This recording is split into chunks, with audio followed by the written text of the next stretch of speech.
ہنسنا لیکن اس فیٹی ہوئے دعائیں دینے والے سے بڑھ کر دنیا میں کوئی سکی نہیں، اور دعائیں سمیٹنے والے سے بڑھ کر دنیا میں کوئی دولت مند نہیں۔ اخلاق اچھا ہونا خدا سے محبت کی دلیل ہے۔ توبہ کا برتن چاہے کتنی بار ہی کیوں نہ ٹوٹ جائے، اس ٹوٹے ہوئے برتن کو اس خدا کے پاس لے جایا کرو۔ وہ خدا جو بار بھی تو ہے، وہ اسے دوبارہ بنا دے گا۔ جن کا بھروسہ اللہ ہو ان کی منزل کامیابی ہے۔ اللہ وہ راستے کھولتا ہے جن کا ہمیں پتہ بھی نہیں ہوتا کہ وہ موجود ہیں۔ پریشانی کبھی بھی اتنی بڑی نہیں ہوتی جتنا ہم اسے بنا لیتے ہیں۔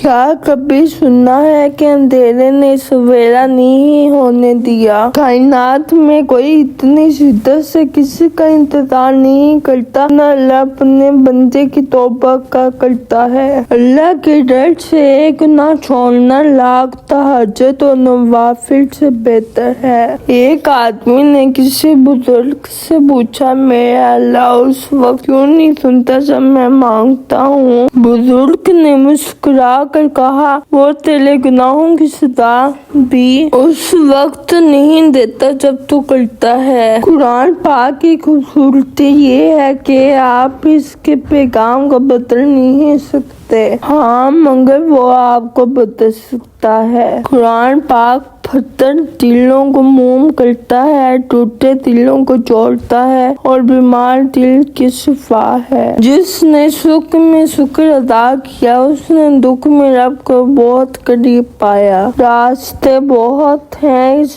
دنیا کے سفر میں، پر کامیابی تو اسی کے مقدر میں ہے جس کی منزل کرو اللہ کی رضا ہو۔ دل ایک پیالے کی طرح ہے، جتنا اللہ کی محبت سے بھرو گے دنیا کی محبت کی گنجائش اتنی ہی کم ہوگی۔ زندگی میں ہمیشہ وہ لوگ پرسکون رہتے ہیں جو پوری نہ ہونے والی خواہشوں سے زیادہ ان نعمتوں پر شکر کرتے ہیں جو انہیں اللہ نے عطا کی ہیں۔ خوشیوں کا تعلق آپ کے حالات سے نہیں، آپ کے فیصلوں سے ہے۔ حضرت علی نے فرمایا، سب سے زیادہ غنی وہ شخص ہے جو اللہ کی تقسیم پر راضی ہو۔ رشتوں کو مضبوط رکھنے کے دو راز ہیں، جب آپ غلط ہو تو اپنی غلطی تسلیم کریں، جب آپ صحیح ہوں تو صرف خاموشی اختیار کریں۔ صبر اور شکر ایسے ساتھی ہیں جو کامیابیوں کا ڈھیر